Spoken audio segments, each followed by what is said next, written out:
What's up, everyone? Welcome to SpeedBumps Live, Friday, October 9th. How's it going, Paul? Fantastic. Like they broke that up. Appreciate Absolutely. Yeah, I have to. I don't have a lot of words today outside of, I do want to recognize that we are in October and that's Breast Cancer Awareness Month. And so I do think that's a very important thing that I think we are all impacted by in some way, shape, or form.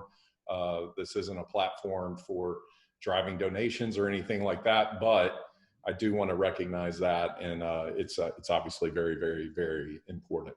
Absolutely, absolutely. Thanks for that. Yeah. And for those of you joining us for the first time, SpeedBumps Live is a weekly web show that discusses marketing challenges and opportunities with leaders from different industries. And oh, by the way, we will be changing the cadence next season to do every other week. So I want to give you guys a heads up about that. So it'll be a bi-weekly web show. But I'm Javier Santana. And I'm Paul Carpenter. Awesome. So before we get started, there's a few things we want to mention. We do have Q&A on, right? We won't be doing a chime-in Q&A, but if you type in your questions, we have a fantastic moderator. Jen Erdman is joining us again. Say hello, Jen. Hello, Jen. You were supposed to do the, like my come intro. in. Yeah. That's right. Awesome. Thanks again for joining us, Jen, for giving us lending us your time. And then, like I mentioned, if you pop in your questions toward the end of the segment, Jen's going to be plucking out those questions and asking them to our guest today. And Paul, who is our guest today? Well, listen, I'm really excited. As I'm always excited, it's like my favorite day of the week. Today's guest is Evan Toporek. He is founder of Thread Ventures, an advisory that helps early stage consumer products with their go-to-market strategies. But you're going to probably know him also as the former CEO of Alternative Apparel, the apparel brand that brought us things like this. I still have mine from, I believe I got this in 2012, the best hoodie ever. But in 2017, he reached a deal where he was able to sell off Alternative Apparel to Hanes brands. And, the reason why we really wanted to have Evan on, outside of just being that kind of marketing leader, was to also talk about what he's doing with this next generation of consumer product brands. So hopefully we'll get to dive into a couple of those and see what kind of success he can help bring for those. So Evan, if you can join us. I'm here. Yes. There he is. Nice. Thanks for joining us, Evan. This is going to be an awesome conversation. Thanks for having me, Hav and Paul. Appreciate it. And Early shout out to Karen Danker, who actually introduced us. So Karen, if you're on there. Yes. Nice. Yes. Oh, God. Looks like we lost Paul for a second. Yeah. Yeah, we lost you for a second, Paul. You lost me? Am I back? Whatever you said. Go ahead and repeat. Back. Oh, man. That internet thing, I know, right? Well, at least it's not the human DJ outside like it was last week, pumping some tunes and Daft Punk into my ears. So anyway, let's jump right into this. Before we get into topics, let's do a little truncated version of your journey, your background, and I want to dive all the way back to college experience, your upbringing, even your first gig, because I think they all helped shape and molded what will become Alternative Apparel, and then your story today. So go ahead and tell us a little bit about. All right, let's truncate it because I'm getting older and it's getting harder to tell a summary version. But I grew up in Augusta, Georgia, about 2 hours from here. My father had a camouflage clothing brand. My grandfather had a factory that sewed military fatigues. So I guess you could say I grew up in the business, although I never really envisioned doing it myself. I went to Georgia Tech. I got an industrial engineering degree, which I never used, but I love Georgia Tech, and I certainly learned a lot there. My first and only job other than Alternative at that point was with Anderson Consulting, which will also date me. The younger people in here might know as Accenture. But over about a 5-year period, I worked with some really big companies, learned a lot from them: Chick-fil-A, Georgia Pacific, and FedEx. But I also learned that, working for a 60,000 employee company and kind of took me away from what was deep inside me, which was to be an entrepreneur. So in '98, I left to join up with a guy who had already started Alternative Apparel. His name was Greg Alterman, and became the 5th employee there. But I wasn't going to come unless I could own some of the business. And over many years, I forgoed taking on salary and rolled that into getting more equity. And I guess fast forward 20 years of that, we were able to grow it to about 150 employees in a business that caught the eye of others, and eventually found a new home for it with Hanes Brands in 2017. So I stayed on there for a couple years, and then left January 31st of this year. And I've started my own firm, as you mentioned. It's investing in and advising early stage companies. That's fantastic. Truncated it enough? Was that enough? Man, that's great, man. Yeah. There's a lot to dig there. There's definitely a lot to dig there. Because what's not left here anymore and what's dark under here is a lot longer than what I just told you. Look, man, I'll give a shout out to Vin Diesel back in the 90s for making it cool to be bald, because I'll tell you, man, that this is not for style, my man. This is because, there's certain things happening that it just makes it work out. So, but, you mentioned you have like this entrepreneurial bug. You always want to be an entrepreneur, but you're working with like these Fortune 100 companies at Anderson. And, as an entrepreneur, I know that you have this desire just to go, create and without rules, go make things happen. You came from, again, Fortune 100 companies working with Anderson. Now you hopped in this world of startup entrepreneurship. You gave up a salary for equity. What are some of the things that really were challenges? Let's go back early years, right? When you first logged on. Some of the challenges and some of the things that you learned along the way that were like aha moments. You're like, oh, wow, I didn't expect this, or this is easy. I can find a better solution to get over this hump. Yeah, I mean, I think putting yourself in uncomfortable positions will help you in all facets of life. What came easy for me, obviously, as an engineering major, was operations. And I guess it could be easy for anyone to just stick with the comfortable thing at work. But what I realized was that demand was being generated from the people that made the products, the creators, the designers, and the marketers.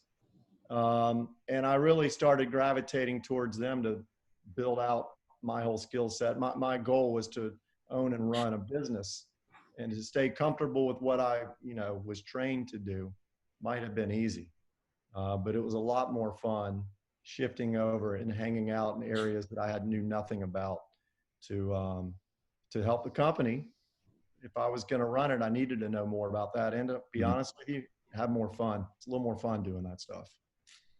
Yeah, absolutely. And then you're going into now apparel, right? Which is something that you're familiar with, but you didn't get a business degree. You got an engineering degree. So now you're coming in and you're learning the ins and outs and manufacturing and working with people and growing a team, by the way, right? Because this team you guys started, you were employee number 4 or 5, is that right? Yeah. And by the time that this came toward the end, when you guys started talking to Hanes, you were at like 150 or so? Yeah. Plus manufacturing, plus logistics, plus so many things. And I'll tell you that I did hear about alternative apparel very early on. I have a friend who does T-shirts and hoodies and things of that nature. And I remember the first time I put one of those T-shirts on, I was like, all right, so this is really soft and comfortable and stretchy. Why isn't everybody doing this? Because we had talked about in the last conversation, I remember the first time I put a beefy tee and I felt like I started sweating immediately. So so it's like, when you start thinking about, quality and exploration and really thinking through product evolution, like what are some of those lessons that you learned along the way? Well, I mean, the first thing I learned was, yes, I think we did bring softer, more fitted, I would call it, more fashionable T-shirts to the industry. But when anyone figures out something's working, they can find a way to do it cheaper. and they can find a way to get a lot of money and put more of it on the shelf. So what I learned was, especially in a commoditized business as much as t-shirts, is that you've got to have a company that stands for far more. And so around that time, we looked inward and said, well, what matters to us? And we had traveled enough to see how the stuff was made. I mean, you know, it's like sausage. You don't really want to see how it's made. And our industry was filthy. The ingredients were doing damage to our earth, and the factories were doing damage to their communities. So very early on, we decided to break down what was in our shirts and how we made it. And we started using things like organic cotton, and recycled bottles were converted into our polyester, and dyes that didn't emit to the atmosphere. And all of a sudden we became known as the kind of eco-fashion brand. Well, that was something that set us apart from the litany of other t-shirt brands you had in your closet. Then we took it a step further, and we really made sure our company walked the walk that we were talking. So, for example, we established a group called the Brand Mafia, and it was their job to really, and each department would put a person on the team. They had to make sure that we were actually living up to what we said we were. And so even the snacks that we had in our conference room for meetings were heavily scrutinized to make sure they were on brand, or the places that we would host our holiday parties, or just our policies. And so I guess the point is, we didn't really chase a hot market because we were doing eco-friendly fashion far before it became in fad. But we made sure we were authentic, how we operated internally, and the message we gave to our customers to set us apart in what was really a commoditized industry. And how far back does that go? 2004 was really the year that we introduced what was called Alternative Earth, which was just a sub-label then. But eventually we kind of spread those ideals out throughout the whole line. So we got rid of Earth, and Alternative just stood for that. That's incredible. Yeah. You know, by the way, you said Brand Mafia, and I just imagine like a boardroom with a bunch of De Niro's in there. Hey, what do you got for me? Like, yeah, maybe, but a little more. Maybe if De Niro hacky sacked and had patchouli, but yeah. Oh my gosh, that's fantastic. That might be the first time patchouli has been mentioned on the show. So also that's dating myself. I got to remember that. That's okay. No, it's okay. It's okay. Look at. Yeah. As in company, my friend. All good, all good. And for all the kids out there, patchouli is no. We'll save that for another day. So 2004. That's really mind blowing, considering that I don't think it really took hold until maybe the last 10 years, let's say, where eco-friendly, and obviously, you know, over the past couple of years with people like Adidas, where they're taking the recycled bottles and things like that. So man, hats off to you and Alternative and all the Brand Mafia. Let's talk about real quick that maybe what were some other things that, as you were starting to gain that popularity out of 2004, and let's call it moving into the 2010 decade, what are some things that you were doing different that, besides the shirts themselves and the manufacturing and the process, what were some other things that you were doing different with Alternative from other t-shirt?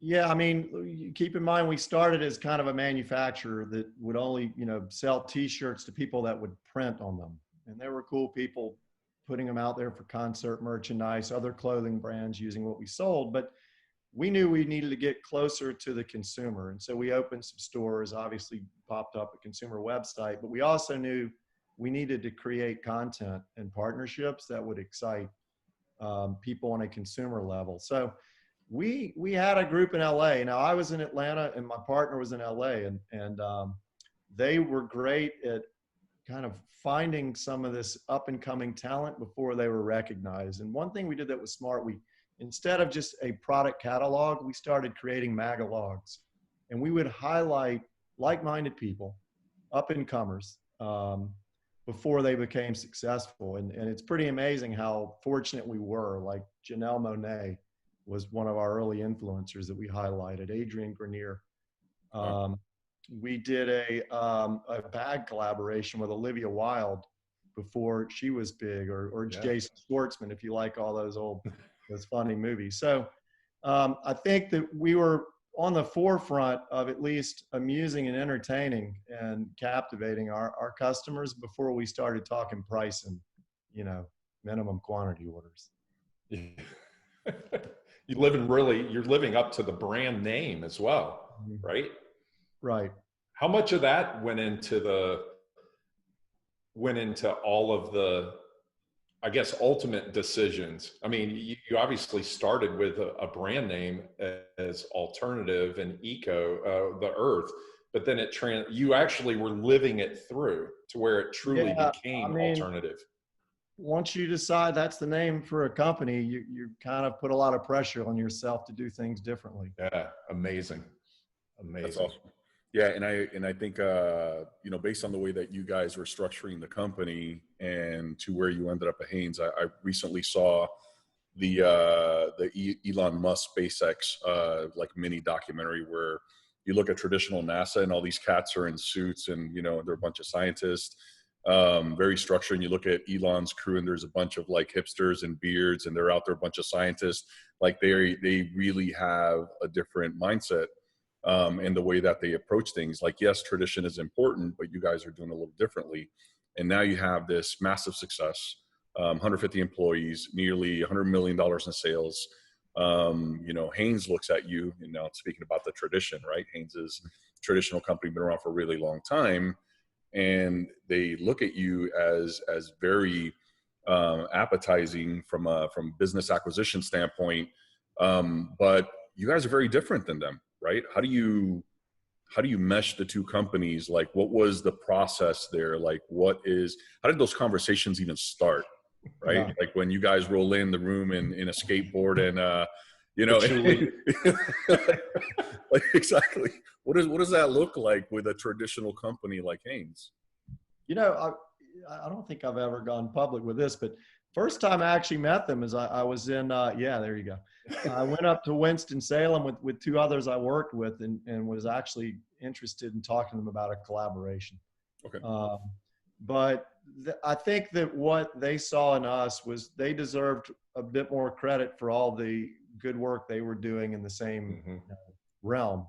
They're an extremely environmentally focused company.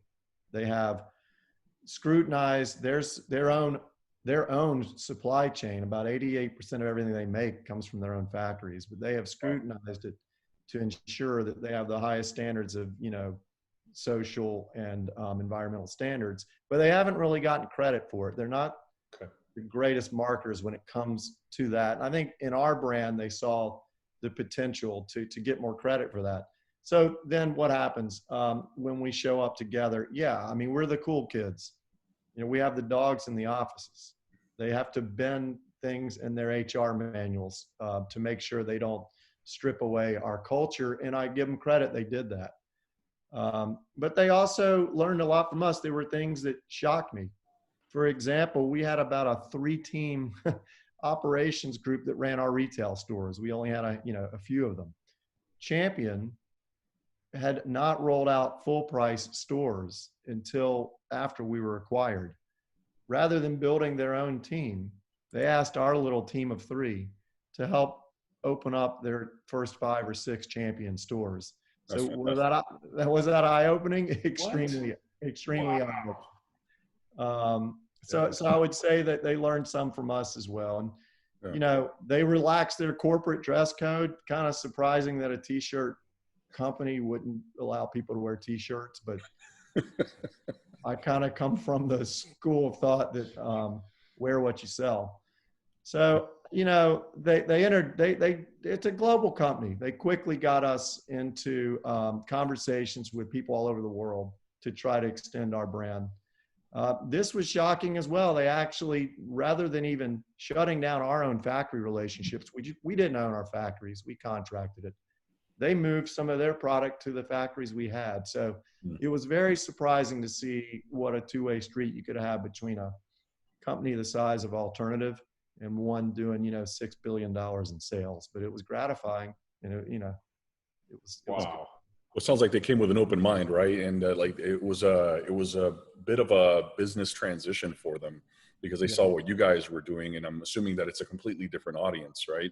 You guys are targeting a much younger, hipper audience, and they're really just with the tradition. Hanes has been around over 100 years, right? So people just know them. So even the idea of going into retail store, why try to reinvent it when you guys have already done it successfully? So, hats off to them for being open-minded and trusting you guys to say, let's do what you guys are doing well, and let's figure out how do we inject ourselves into you as much as you inject into the Hanes Corporation. I mean, I think it's a great point. It's a company that has been riding the whole, back up a trailer full of palletized shirts or sweatshirts and ship them to about 10 stores that have 2,000 locations. But you start naming those stores and it starts sounding like JCPenney or Sears. You start thinking they were very smart to start transitioning into a different type of distribution. So we're a small part of that, but credit to them for recognizing that the world's changing. Yeah, that is fantastic. And something out of that previous conversation and the previous question, have you seen them adopt?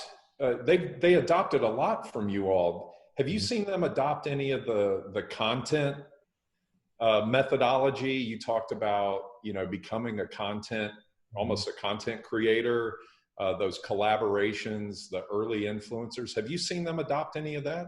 Well, I mean, keep in mind they own Champion. So Champion has done a tremendous job of collaborations and kind of taking that brand through what was perhaps thought of as exercise wear to now just being, influential streetwear.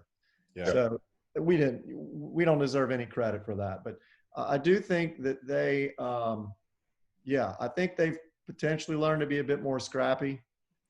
And by the way, that's what I'm learning from the smaller brands that I'm helping out. I think bigger companies can always learn from smaller companies into how to do things with a bit more scrappy, more efficient.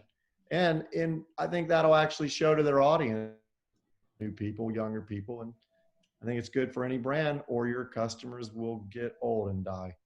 Yeah. The truth just got laid down the hammer right there. I love it. It's boring for a minute, but the last 10 seconds, I try to just bring you back.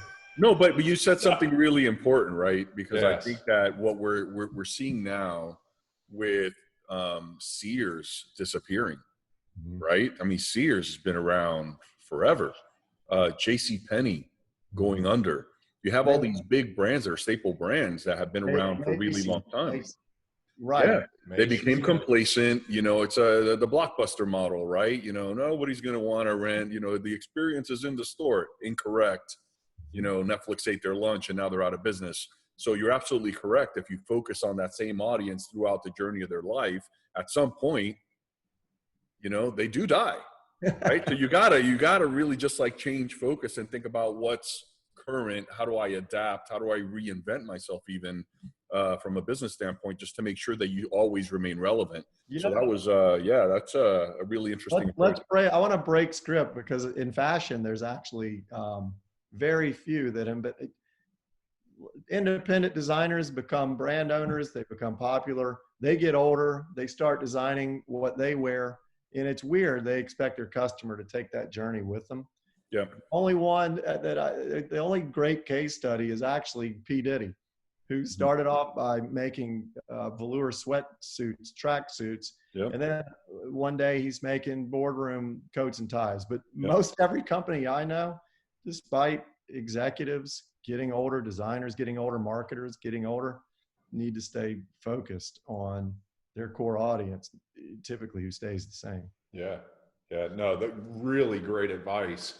And that actually leads into kind of a two-part question that I have because I want to start transitioning into what you're doing today. Sure. And all of those successes you help drive with Alternative. And so can you talk to us and our audience about a couple of companies you're advising and what you're telling them? Yeah. So there's a handful I'm working with, and that's intentional. I would say over all of my years of working, I took every request for coffee, lunch, call. We're at a trade show. Let's go in the corner and chat for a minute. Secretly, maybe they were asking for advice from me, but I was learning as much from them and how to remain nimble, scrappy, and what are the latest tools that are out there, because you can get away from that. Yeah. A few of them asked me, when the time was right, if I wanted to do that and get paid. And I was like, sure, that sounds great. But what I'd rather do is partner with you, have an opportunity to maybe invest in you, or find some other way to get equity. But regardless, some of the cool things I'm working on now, I mean, there's a larger company about the size of Alternative called Refrigiware here in Atlanta. They've been in business since 1956, I believe, 1954. Oh.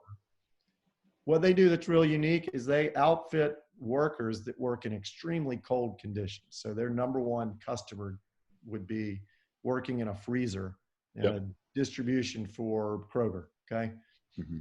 But the products they make are so warm that the streetwear folks took some notice, to the point where Supreme reached out to them for a collaboration, which got them thinking, well, hang on, we've got something with great utility. Maybe there's a play for that in fashion. So I've helped them think through and launch a fashion division, which they are just kicking off now. Other brands that have done that, Carhartt would be very similar. They've got Carhartt whip work in process. So, well, Dickies about 15 years ago, right? Really went from the workforce to the street, which was really impressive. And you could roll into Walmart and like rock some Dickies. So. No question about it. So there's some neat things that will be on the horizon for them, potentially retail at some point with their own stores. I think one of the examples that I love in fashion is Canada Goose, who actually sets their temperatures in their retail store changing room to like negative 13 degrees. So that when you try on one of their warm jackets, you can see if it actually works. So I love ideas like that. Another company that I'm on an advisory board for here in Atlanta is called Babyators, and they're a kids sunglass brand. Really sharp people, but they've determined that, I think not only are they good at making kids sunglasses, but they're good at running these types of digital native companies. So now they're looking to acquire other smaller brands that they can platform and reach the same end customer. And I got a great company in Denver I work with that's in a similar business as Alternative, but much more expensive type merchandise. But what I love about them is they have no intentions of hiring salespeople or attending trade shows, and they're just experts at digital. You're going to hear a common theme. You'll hear that word over and over again. But these digitally native brands have just discovered you can build without having to invest and throw 150 people at a solution. How do they grow? Like what are you advising them in order to, if they're not going to have any salespeople or a sales team, how are they growing? So they, first of all, they've got a real sharpened message. They're clear on what they're trying to sell. They're experts at using MailChimp. They're experts at Shopify, and the tools are there. The tools are affordable, and they're there for companies to prop up. But where they all excel is just really being clear on what their message is. And, I think that I don't want to offend anyone in sales on this call. I think we're all in sales. But, you take a company like Tesla, who has convinced us all to click on a button and buy, I don't have one, convince somebody to click on a button and buy a $70,000, car, instead of running into a showroom where somebody slaps the hood and says, you got to have it. Yeah. I don't know if salespeople need to do what they once did. I think marketers need to sharpen the message, make it really sticky and powerful, and good reps need to be able to, retell those stories. I think I talked to you guys in an earlier conversation about going to a restaurant and dealing with a wait staff that really changes your mind about what you want to eat. And they talk about farm to table in a way that is completely branded for that restaurant. They're storytellers. So salespeople, to me, need to become storytellers, and marketers need to really be able to feed them that story. Wow. Love this. And I'll say that we work with a lot of our clients, specifically now today, where before, we worked in e-com, and e-commerce was typically, call it up to $500. We're working with clients really to tell a little bit about the product, where today it really is about how do we really make it so aspirational so you really understand, the quality, the scale, how this fits into your life, for some really, high ticket items. I mean, we've done POCs for how to custom build your home, right? Where literally you're selecting the lot, you're selecting all the features, you already have the price. You can literally get pre-approved for finance without ever walking the property. And then you throw in things like virtual reality to be able to be in a space, even sit in a vehicle, to obviously save dollars from the showroom standpoint, but also just to create a more immersive storytelling experience. Yeah, I mean, I actually did help a real estate company with a project here this year, along the lines of what you're mentioning. And this is through the height of COVID, and where there are no appointments to walk homes, but the tools that they had, and the 3D tours and the drone images from above, and these guys didn't miss a beat. In fact, they grew through all of that. So we're all becoming more comfortable in discussions like this. You guys are putting on credit to you for bringing this podcast, a live podcast, to me, which would simulate potentially us sitting in a coffee house or an arena. We're all becoming more comfortable with doing things this way. Yeah, that's awesome. So we're right at 30 minutes past the hour. Wow. What do you think, Paul? Should we go to Q&A? Well, here's the thing. We all know Jen probably has 20 questions. Seriously, I've been like, She's throttled. chomping at this. So I have learned, and it's taken me 19 episodes to figure this out, but it's kind of like, all right, it's time to release the release. Yeah, let's see Biscuit run her race, man. Evan, no, in all sincerity, I was sitting patiently, but it's hard. I have like a whole notepad of questions, but fun, like good ones, I promise. It's not like the SATs, but you went to Georgia Tech, you'll be fine. I got a whole sticky note of answers. Those would be my answers. No, it's so, and I will say, when we talked about alternative apparel, I worked on the Warped Tour when I was at AT&T in 2000, I don't know, something, right? And they sent me a hoodie that was stamped, and it was one of your products. And I was like, oh, this is cute. I still have it. I will not get rid of it. And every move, I've moved 10 times since that. And it is like in a precious bag. I'm like, never lose that. It's my favorite of all time, to the point where my husband knows that it has to dry, hang up, and don't destroy it. So I love the product. Yeah. I've been a fan for a long time, but it's amazing, right? Love my hoodie. A couple questions before we get started. And there's some questions in here, which I promise I'll get to, but since I have control, I'll talk first. One thing that you said makes me as a marketer interesting in your thoughts. And you talked about doing something that scares you. And I think what's interesting as marketers, there is a balance, and it could be from where you work, with whom you work, and what you do. But where is the balance that you find that you strike between scaring you and going for it and being reckless, right? Or being, and that is a balance that I think is sometimes hard, because the woodshed is not a good place to be, right? And so being scared is great because you have that freedom, but where does it balance between reckless? And I think I'd love to hear your perspective on that. And just to clarify, do you mean when you have a campaign and you're or campaign, or you're about to take a risk, like you're about to do a risk, and you have enough info, and it should be scary, right? But where is the fine line between like, we're just going to go for it versus like, I'm a little hesitant, right? Yeah, I mean, there's a lot of ways to go about it. I think that I had to learn from others that it's okay to do something crazy to turn heads, because I grew up in a pretty conservative atmosphere. So I don't think that you should do anything that's unethical.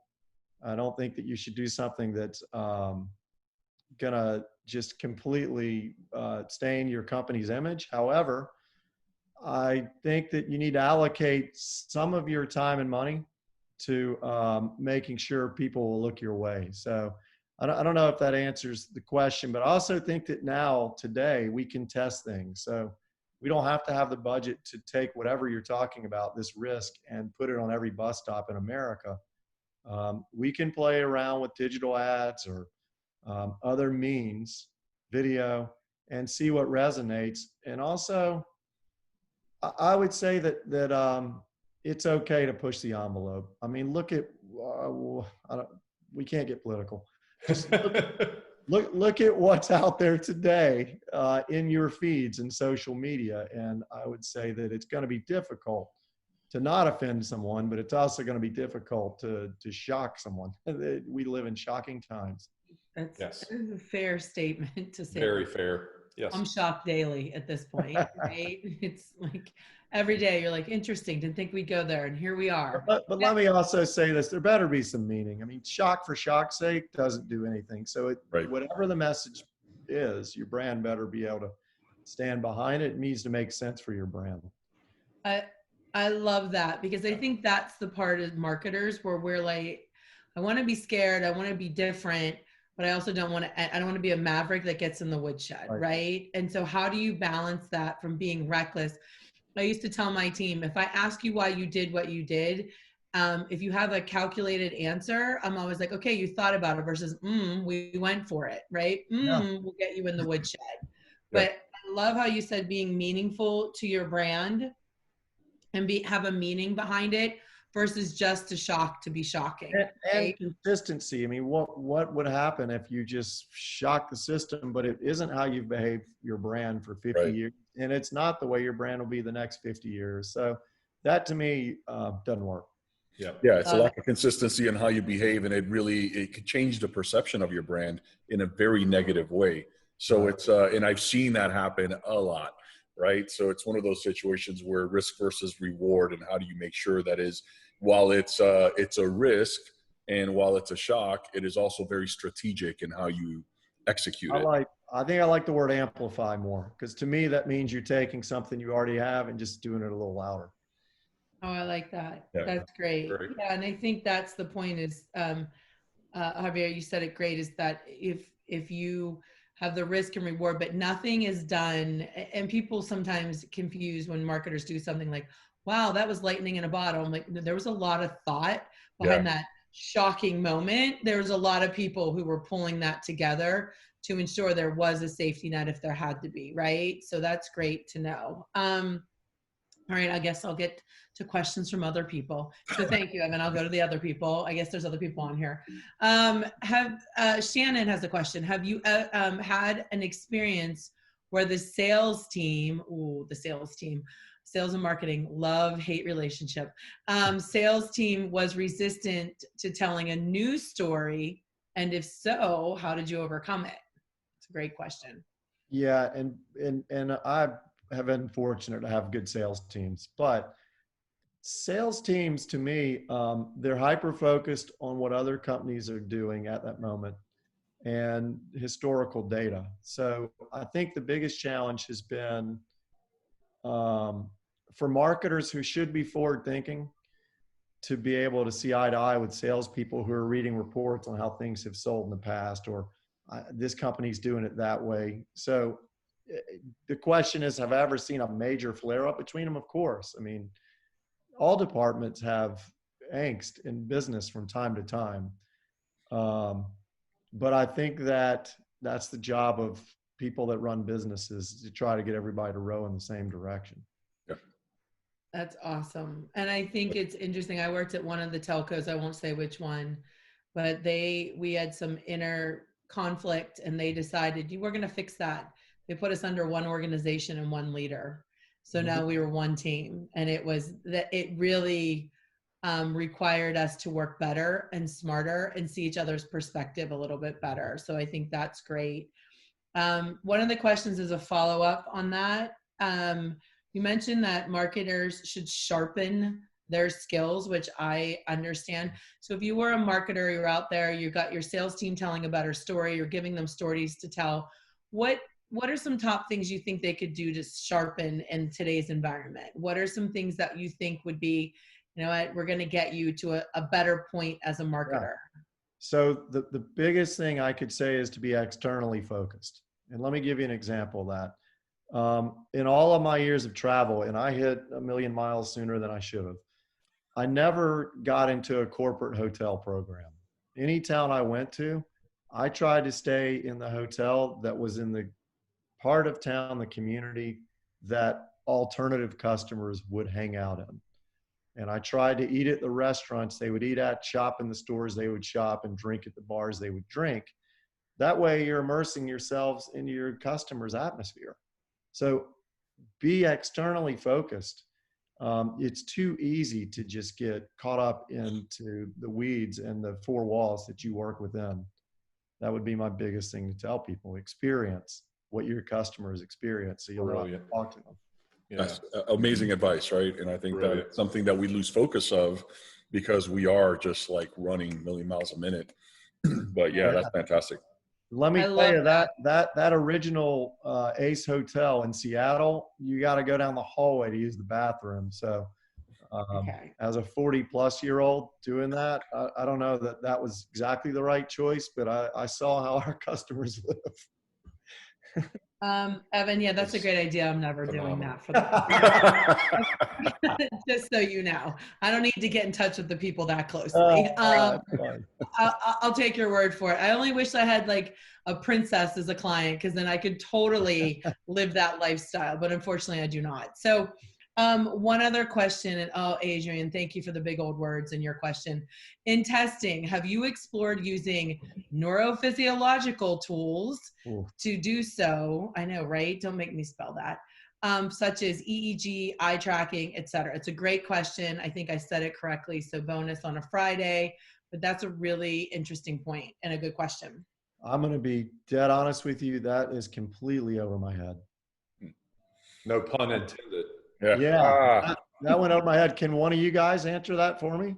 Yeah. Well, you know what's interesting? I'm pretty sure I know who that is. Yep. And I think we're having her on our show next week. That's correct. Well, wait till she hears the question I'm going to ask her. Well, it's interesting because there is a lot of conversation. You know, when you're looking at consumers' behavior specifically, and I mean, you could, you know, demo, psychographic, you could go really do all the research, but that behavior changes on a regular basis, right? And as we continue to introduce more technology and cram them with more marketing, understanding what's working, what's not, and what's overload in order to be a little bit more responsible, which is what we talked about with Dr. Randolph, is something that's really interesting. So yeah, I know where this is going. Yeah, I'll geek out about that later. You guys, yeah. I will add, from the gaming side, from like United in Gaming, we are absolutely utilizing that as to where they're going, what they're following, where their eyes are going.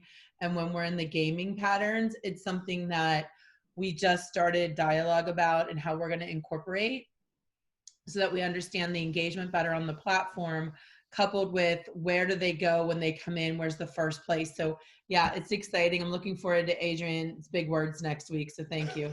I think I might be sick next week, but I do love the psychology behind that and where people are going. And I just watched the Netflix documentary on social networking. If you haven't seen it, it kept me up for about 4 hours last night, having a young daughter, about what they're tracking and how they're tracking. But there's a lot in this about where you go and what you click and what you look at and what you touch.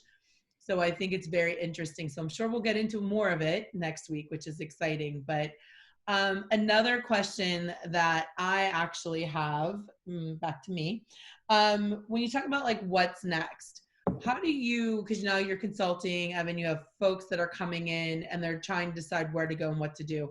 What's next? And I think we touch on it here a lot. Like there is so much, there's no limit of information. There's no limit of resource. And if you're trying to position your business, like what are the 3 things that you think people should look at, or how many numbers of things that you should look at before you go to what's next? Because it's overwhelming at times. And then it's either analysis paralysis, fear of getting started, and then it's constantly changing. So if you're going to give direction to someone, but where they should take their business next, or what could potentially be next, what do you always look at if you have that list ready? Well, I mean, passion around an idea, probably something that's very personal to begin with. I don't know many entrepreneurs that have succeeded in just chasing a hot idea that didn't matter to them. So I do think that you got to be ready to do something, tell the story, something that's been personally impactful or something that you care about first. Second, there's really no shortage of tools now to launch a business. You can prop up a business and get going pretty quickly. And I mean that from systems to even incorporating all those things. With the vast number of contractors that are out there today, you don't need to think about hiring all of the staff. You can find partners in many areas. I think that the challenge for consumer focused businesses will typically be capital. That even if you have a great brand, a good idea, a good solution, it's protected by IP. You might not be able to invest what you need to build out your brand. So the purest form of consumer products would be just selling directly to consumers. And I hope that everybody can build businesses where that's all they do. But the reality is, in the beginning, they're likely going to need some customers, a little bit of wholesale business. And you don't have to go to all the trade shows and hire all the reps and do all that. Maybe it's a couple impactful partners that have large distribution opportunities. But we always balanced using wholesale business to kind of be our bank account that we would feed back into building our consumer brand. So I think people need to be open to building their business that way, because the big companies will have an edge from a resource standpoint. That's great. And I think your point of all the tools available is the landscape has changed, that you can prop up a business a month or 2 and you're in business, and you literally can do it from your home. Well, and I'll even add to that, Jen. So look at COVID and the situation with people having a little bit more time, self-reflect, think about what's in the future. I'll give you 2 examples. Wix, all right, their stock 6 months ago was at 114. Today it is at 289, right? So everybody's creating websites. Shopify, because you mentioned earlier, right? Shopify was at $400 6 months ago. It is now at 1,094. And I kick myself every day because we were early adopters of Shopify. And when they went public, I remember it was like $27 a share. And I was like, maybe I should buy a couple of those, Yeah. It's funny you say that. The company that most recently shocked me, and maybe if there's, maybe it's somewhat disruptive to the contract artist or marketing business, but Fiverr, you guys familiar with Fiverr? Absolutely. Yeah. I should have known it was public, because I just couldn't believe the quality of work you could get for very little money. And all of a sudden that stock, take a look at what it's done since. I'm scared too, man. I'm scared too. I don't want to, being in technology, I should be smarter about my investments. I really should. If I tell you to buy a stock, run. Run, man. I'm telling you, I am this is going to do amazing. And it tanks. And then the ones that I'm like, maybe. No, they take off. So just run. I would say the same thing. I would just say I'm starting to meet so many people with really sizable businesses doing sales 4 million, 5 million, 6 million. And they're out of their home and they really don't have employees. They're paying different people to do their digital, marketing or their web development or Fiverr for their presentations, whatever it might be. So I actually would not advise someone to build a business the way we build Alternative. We continue to throw people at problems. You really don't need to hire all that staff today to succeed quickly. Yeah, and I'll tell you, one of our past guests, Nicole Voino, she's the CMO over at Tackle. Tackle.io, they actually started their business 100% remote. So they actually don't have employees in an office anywhere. And they're doing amazing business. So the model has changed. I mean, I look at ourselves, launch our company right now. I'm sitting in an empty office, right, with Paul on the other side of the building. But we are now rethinking about the way that we operate, because we have folks that are in senior leadership that don't even live in the state, right? So when you really start thinking about how do you start bringing in some additional talent, today's day and age, it doesn't matter where they are, right? You want to capitalize on the need, the skill set, and that's really it. How do you grow your business without having to cram everybody into a, $50 a foot, location. So it's a really interesting way to be right so now. Obviously digital native, we all know, and that's been the buzzword for 10 years. But this week, I just started hearing references to remote native. I think it's great. Companies Interesting. founded with a remote distributed workforce. So remote native. That you heard it here first, folks. Remote native. I actually love that. United in Gaming is the same way. We started the company back in May officially, and our CEO is in Austin. The bulk of us are in Atlanta. We get together every 3 or 4 weeks as we try to in person, but then everyone's remote. And I just met Tim Pearlstein, our CEO, in person last week, and I was so excited. I'm like, maybe he has web feet, maybe he has a peg leg. I only see him from here up. I don't know what he's going to bring me when I meet him in person. I was disappointed he had none of those, but he was lovely to meet. Super short, or he was on point for what I expected. It was nice to meet him, but what was weirded me out, folks, is that when he was talking in person. I was like, I need you like on a screen, because for 5 or 6 months I've only seen you this way, and seeing you animated in person was weird. But it's exciting because we started a whole company with a group of people around the globe, and we are doing well. But I also feel like I know them well because of Zoom and being able to really still have that human through a screen interaction. So it's very weird. But I think that advice is really good, going back about like passion and knowing why you're doing what you're doing and why you're starting a business, because it's not for the faint at heart, right? They want the outcome. The journey is where everyone's like, we were joking at United in Gaming because we just launched our platform. We're in the beta. Everyone's stressed out. And I said, everyone, this is the point in the program where we all turn on each other. Don't do it. Hang in here with me because it's supposed to happen that way, but it's not for the faint at heart. So I think the answer is on point for the team. And I will pause and do a time check. Otherwise, I'll ask you 100 questions, but I'll pause. No, we're about to start to wrap, but I wanted to add something to that about not meeting folks, and not really even knowing. I'll tell you that when Steve, if you're with us, I still apologize. When we first hired our director of experience, we sent him a welcome package. Never met the guy. I've seen him on camera. So I sent him a small hoodie. Turns out the guy's 6'4", 6'5". So, so when you have this to work with, it's just really hard to tell, right? So anyways, as we start to wrap up, Evan, I'm sure that, through your journey from school all the way to where you are today, there's a few folks that have helped you along the way, or that you would like to give a shout out to for inspiring you, advisors, mentors, anyone. Who would you give a shout out to? Well, first of all, if she wasn't on then or now, thanks, Karen, for introducing us. Greg Alterman was my partner for 20 years. And when I tell you we fought like an understatement, but in the end, we made a really good team. I had a guy that was my mentor named Alan Tannenbaum that I would wish everybody would have, the gray-haired, wise one. I'm going to date myself here as well, but if you remember the movie Jerry Maguire, remember Dickie Fox, the old-time sale? So that he was my Dickie Fox, and always the voice of reason.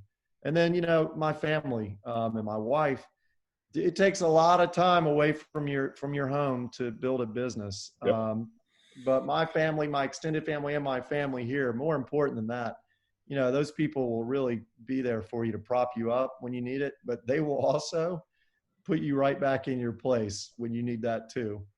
And it's important to have friends or family around that don't let you get too high or low. Yeah, absolutely. Good support system will definitely will help you get through it. Coming from a serial entrepreneur. Yes. Well, listen, Evan, it has been amazing getting to know you over the last, maybe 3 weeks, I think. Mm-hmm. I hope this isn't goodbye. It's just, we'll see you later, even if it is 3 inches high. But we definitely have to keep this conversation going. You dropped at least 3 to 4 things that I just like got goosebump moments. I was like, oh my gosh, that's brilliant. So to that, we are going to put this up on YouTube next week, because anybody that did not join us today, they need to hear those things. It really, really magical stuff. So thank you so much for joining us and taking time out. Yeah, man. I'm just glad I didn't have any vacuum cleaners, dogs, or bad internet connection. That really was what stressed me out more than the conversation. I want to thank you guys for having me and giving me the forum to act like I know what I'm talking about. But it was great. I really appreciate it. Really appreciate it. You've actually inspired me to start an apparel line, you know, serial entrepreneur, right? So I might be calling you, hey, listen, I got these ideas, you know, it's like stretchy jeans, and maybe it, you know, it's like, oh, that's already been done. Never mind. Yeah. Actually, that has already been done. But the jeggings thing. We'll figure out something. We'll figure something out. Awesome. Yeah, for sure. Evan, man, thank you so much. And listen, everybody who joined, you will get a quick survey. Tell us what you think. We always like to know things that we can improve upon. But Hav, who do we have next week? All right, so we already dropped this. All right, so I'm a nerd when it comes to understanding, you know, human behavior, psychology as a whole. And that question, we know it came from Dr. Adrienne Rudolph, and she's executive director of the Brain Lab at Kennesaw State. I actually volunteered during our conversation to be her guinea pig in the lab. And she said, well, it's good because we don't have to do any gelling on your head. We just like stick the suction cups on and it's totally good to go. But, you know, she's founder and executive director at Brain Lab at Kennesaw State University. She's trying to discover impactful solutions for brain-computer interfaces by uncovering the underlying individual characteristics that affect users' control. Digest that for a second. What does this mean for us as marketers, right? Well, she and her team at Kennesaw State worked on projects such as brand placement, neural responses, neural impressions of professional selling, just to name a few. And given the world of consumer behavior, UX, understanding why, you know, how the brain functions, vital research cannot be ignored. This is something that's going to be really important. We're all going to geek out about it. I encourage everyone to join. You know, we learned about Dr. Rudolph, and actually we tied this back. We were at an AIMA event a few years ago, and Paul had reached out to Dr. Rudolph. And when he sent me the link, he said, okay, this is Dr. Rudolph. She agreed to be on the show with us. And I hit LinkedIn. I was like, oh crap, I remember her. She's amazing. Oh man, this is like, so immediately I'm like jotting questions, right? He's like, hey, take it easy. We haven't talked to her yet. So it's going to be a great episode. You know, really looking forward to it. Evan, once again, thank you so much for dropping knowledge, for hanging out with us, and look forward to hanging out with you in the future. Jen, as always, I'm still addicted to your coffee. I've been like cramming it, espresso every day. You know, Paul, like your hair. We're good. Thank you guys. Have a lovely weekend. Paul, Jen, thank you. Thank you. Go Tech.